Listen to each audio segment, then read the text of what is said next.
हरे कृष्णा। तो आज हम पढ़ने वाले हैं अध्याय 4 दिव्य ज्ञान श्लोक संख्या 35 4.35।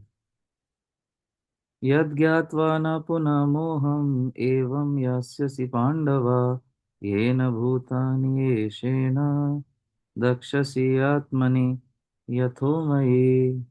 स्वरूप सिद्ध व्यक्ति से वास्तविक ज्ञान प्राप्त कर चुकने पर तुम पुनः कभी ऐसे मोह को प्राप्त नहीं होगे, क्योंकि इस ज्ञान के द्वारा तुम देख सकोगे कि सभी जीव परमात्मा के अंश स्वरूप हैं, अर्थात वे सब मेरे हैं। तात्पर्य श्रील प्रभुपाद के द्वारा। प्रभुपाद की जय।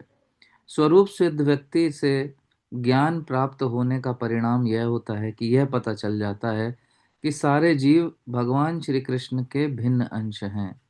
कृष्ण से पृथक अस्तित्व का भाव माया मैं नहीं या यह कहलाती है। कुछ लोग सोचते हैं कि हमें कृष्ण से क्या लेना देना, वे तो केवल महान ऐतिहासिक पुरुष हैं और परब्रह्म तो निराकार हैं। वस्तुतः जैसा कि भगवत गीता में कहा गया है, यह निराकार ब्रह्म कृष्ण का व्यक्तिगत तेज है। कृष्ण भगवान के रूप में प्रत्येक वस्तु के कारण है। ब्रह्म संहिता में स्पष्ट कहा गया है कि श्री कृष्ण श्री भगवान हैं और सभी कारणों के कारण हैं। यहाँ तक कि लाखों अवतार उनके विभिन्न विस्तार हैं। इसी प्रकार सारे जीव भी कृष्ण के अंश हैं। मायावादियों की यह मिथ्या धारणा है कि कृष्ण अपने अनेक अंशों में अपने निजी पृथक अस्तित्व को मिटा देते हैं। यह विचार सर्वथा भौतिक है। भौतिक जगत में हमारा अनुभव है कि यदि किसी वस्तु का विखंडन किया जाए तो उसका मूल स्वरूप नष्ट हो जाता है, किंतु मायावादी यह नहीं समझ पाते कि परम का अर्थ है कि एक और एक मिलकर एक ही होता है और एक में से एक घटाने पर भी एक ही बचता है। वह परब्रह्म का यही स्वरूप है। ब्रह्म विद्या का पर्याप्त ज्ञान न होने के कारण हम माया से आवृत हैं, इसलिए हम अपने को कृष्ण से पृथक सोचते हैं। यद्यपि हम कृष्ण के भिन्न अंश हैं, किंतु तो भी हम उनसे भिन्न नहीं हैं। जीवों का शारीरिक अंतर माया है अथवा वास्तविक सत्य नहीं है। हम सभी कृष्ण को प्रसन्न करने के निमित्त हैं। केवल माया के कारण ही अर्जुन ने सोचा कि उसके स्वजनों से उसका क्षणिक शारीरिक संबंध कृष्ण के शाश्वत आध्यात्मिक संबंधों से अधिक महत्वपूर्ण है।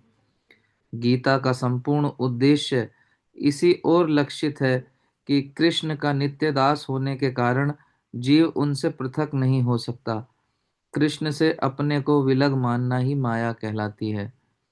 पर ब्रह्म के भिन्न अंश के रूप में जीवों को एक विशिष्ट उद्देश्य पूरा करना होता है। उस उद्देश्य को भुलाने के कारण ही वे अनादिकाल से मानव, पशु, देवता आदि की देहों में स्थित हैं। ऐसे शारीरिक अंतर भगवान की दिव्य सेवा के विस्मरण से जनित हैं, किंतु जब कोई कृष्ण भावनामृत के माध्यम से दिव्य सेवा में लग जाता है तो वह इस माया से तुरंत मुक्त हो जाता है। पुनः दोहराता हूँ, जब कोई कृष्ण भावनामृत के माध्यम से दिव्य सेवा में लग जाता है तो वह इस माया से तुरंत मुक्त हो जाता है। ऐसा ज्ञान केवल प्रमाणिक गुरु से ही प्राप्त हो सकता है और इस तरह वह इस भ्रम को दूर कर सकता है कि जीव कृष्ण के तुल्य है। पूर्ण ज्ञान तो यह है कि परमात्मा कृष्ण समस्त जीवों के परम आश्रय हैं और इस आश्रय को त्याग देने पर जीव माया द्वारा मोहित होते हैं, क्योंकि वे अपना अस्तित्व पृथक समझते हैं। इस तरह विभिन्न भौतिक पहचानों के मानदंडों के अंतर्गत वे कृष्ण को भूल जाते हैं। किंतु जब ऐसे मोहग्रस्त जीव कृष्ण भावनामृत में स्थित होते हैं तो यह समझा जाता है कि वे मुक्ति पथ पर हैं, जिसकी पुष्टि भागवत में की गई है। मुक्ति का अर्थ है कृष्ण के नित्य दास के रूप में कृष्ण भावनामृत में अपनी स्वाभाविक स्थिति पर होना। जय प्रभुपाद।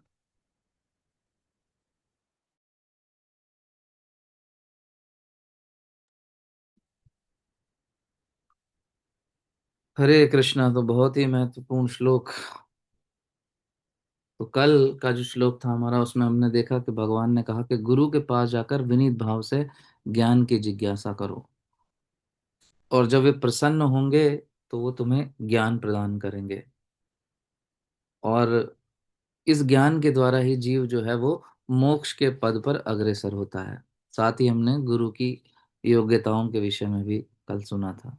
तो आज का ये श्लोक है, यहाँ पर भगवान जो है ये बात बता रहे हैं कि जब गुरु प्रसन्न होंगे और तुम्हें ये दिव्य ज्ञान प्रदान कर देंगे, तब क्या होगा। ये जीव क्या है, मोह में ग्रस्त है। तो उस मोह में अभी तो हम फंस गए, ठीक है ना। एक धोखा खा चुके हैं और खा सकते नहीं, अपनी आजादी को हम हरगिज मिटा सकते नहीं। तो वही है, अपनी आजादी हमने खो दी है, हम मोह के जाल में यहाँ फंसे हैं, बंधन में फंसे हैं। लेकिन ये दिव्य ज्ञान क्या है, उस बंधन में पुनः फंसने नहीं देगा। ये बात भगवान कह रहे हैं। क्यों क्यों नहीं फंसने देगा? क्योंकि जीव इस दिव्य ज्ञान को प्राप्त करके ये समझ सकता है कि हम सभी क्या हैं, परमात्मा के अंश हैं। भगवान ये बात बता रहे हैं। जीव का उनके साथ क्या संबंध है, ये पिता खुद ही बता रहा है कि मेरा और इस, ये जो सामने है ये मेरा पुत्र है। ये बात अगर जैसे कोई कहे, माता पिता कहते हैं जैसे, ऐसे ही भगवान कह रहे हैं जीव क्या है, मेरा परमात्मा का शाश्वत अंश है। ईश्वर और जीव का कनेक्ट यहाँ पर भगवान के इस स्टेटमेंट से पता चल रहा है।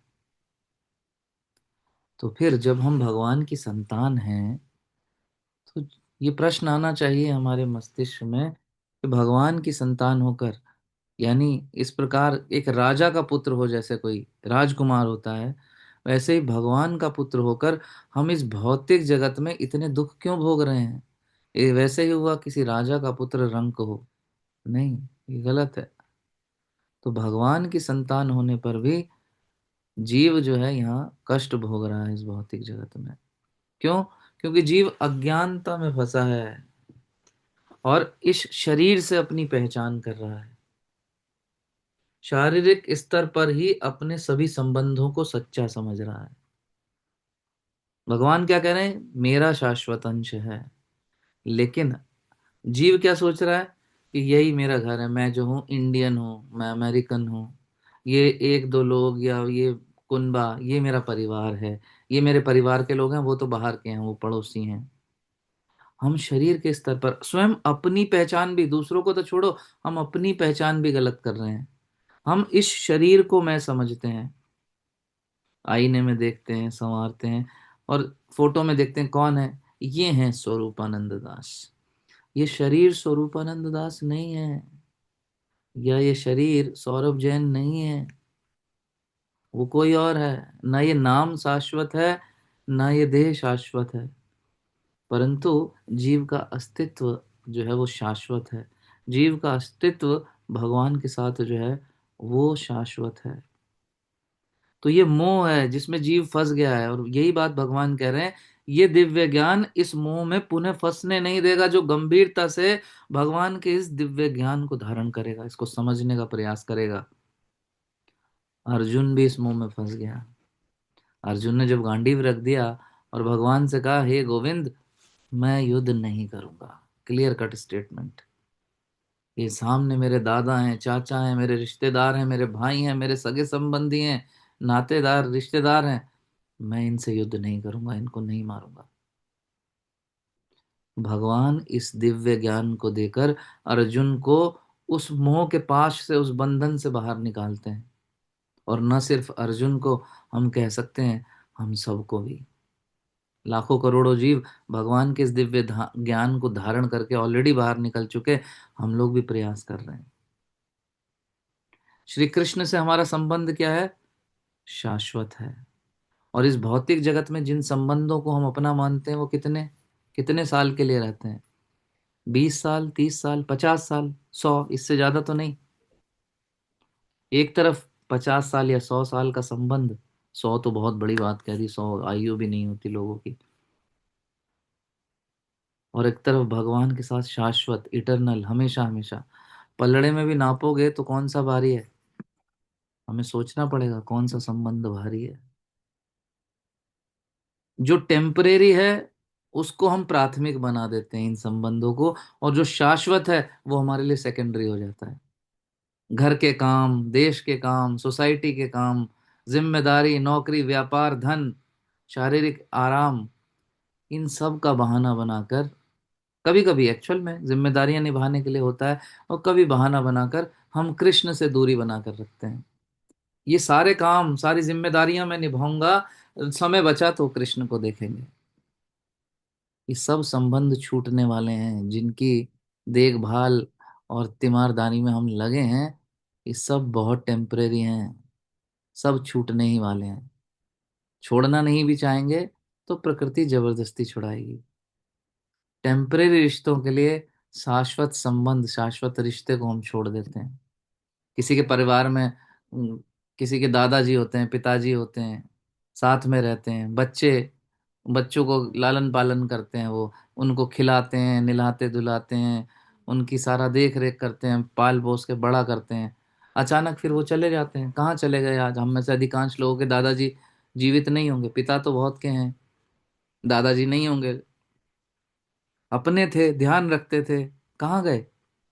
वो जीवात्मा चली गई अपने सफर पर, अपने नए संबंधों के साथ।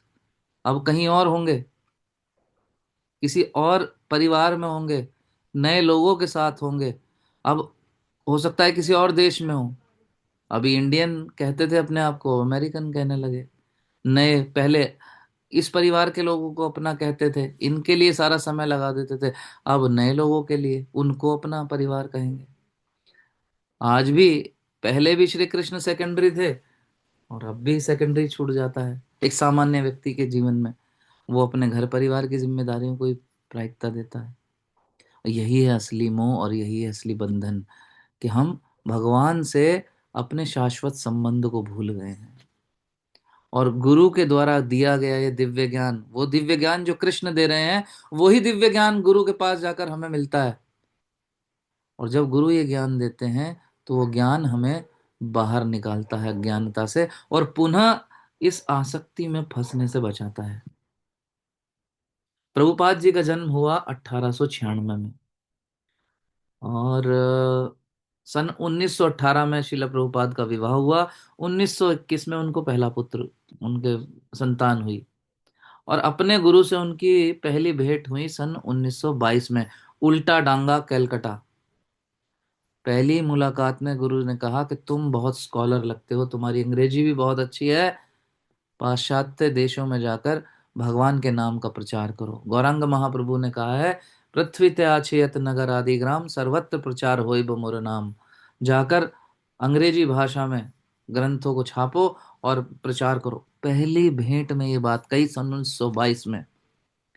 प्रभुपाद जी एक लेक्चर में बता रहे हैं इस बात को। गुरु ने मुझे आदेश दे दिया, पहली भेंट में गुरु इतने दयालु हैं, लेकिन माया इतनी स्ट्रांग है, देवी ये शाम गुणमयी मम माया दुरतया, कि माया के प्रभाव ने मुझे भी घेरे रखा। और गुरु से दीक्षा शीला प्रभुपाद ने ली सन 1933 में, 11 साल बाद। परंतु जब शरण ली गुरु की, भले ही समय लगा, लेकिन गुरु की शरण लेने के कारण, गुरु की कृपा ने, गुरु के द्वारा दिए गए दिव्य ज्ञान ने श्रील प्रभुपाद को मुक्त आत्मा बना दिया।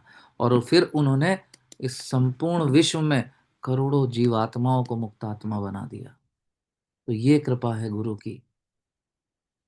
ये भौतिक जगत और भौतिक शरीर से आसक्ति हमें तोड़नी ही होगी। प्रभुपाद जी कहते हैं कि ये आसक्ति थी, मेरा परिवार है, अभी तो मेरा विवाह हुआ है, अभी मेरे संतान हुई 1 साल पूर्व, मैं कैसे प्रचार में लग जाऊं।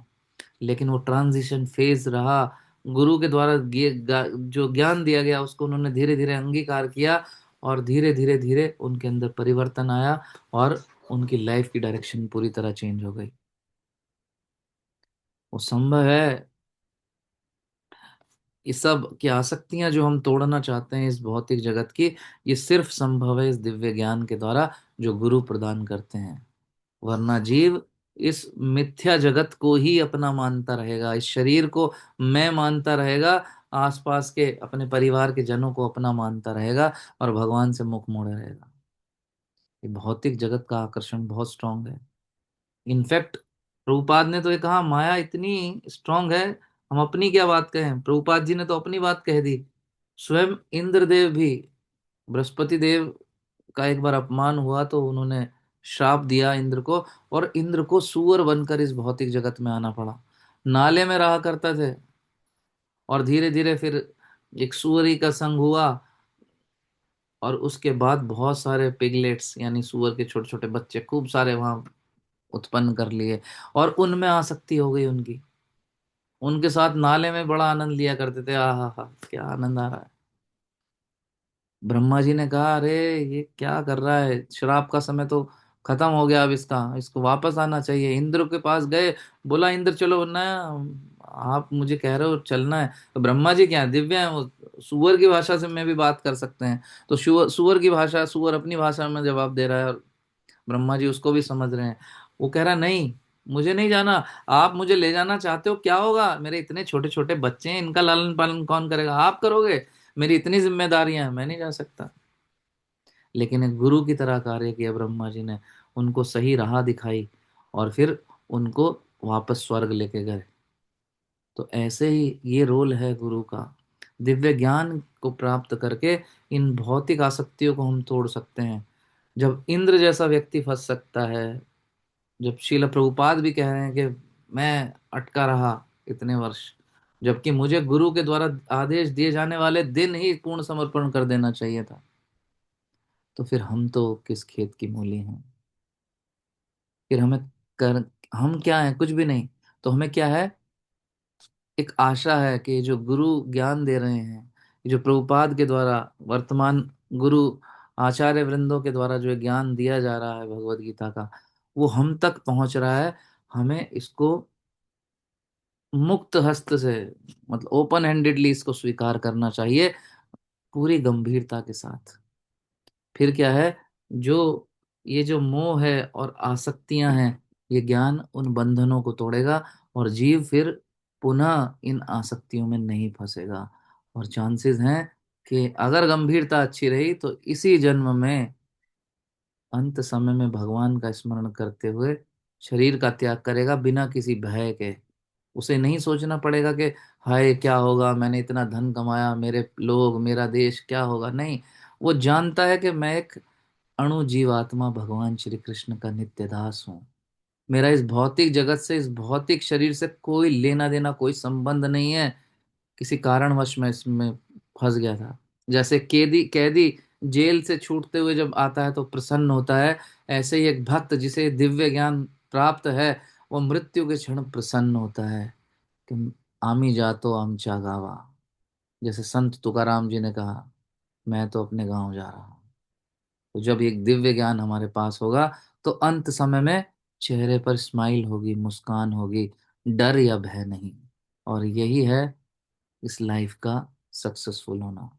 हरे कृष्ण कृष्ण कृष्ण हरे हरे, हरे राम राम राम हरे हरे। श्रील प्रभुपाद की जय। ग्रंथराज श्रीमद् भगवद गीता यथारूप की जय। आप सभी उपस्थित भक्तों की जय।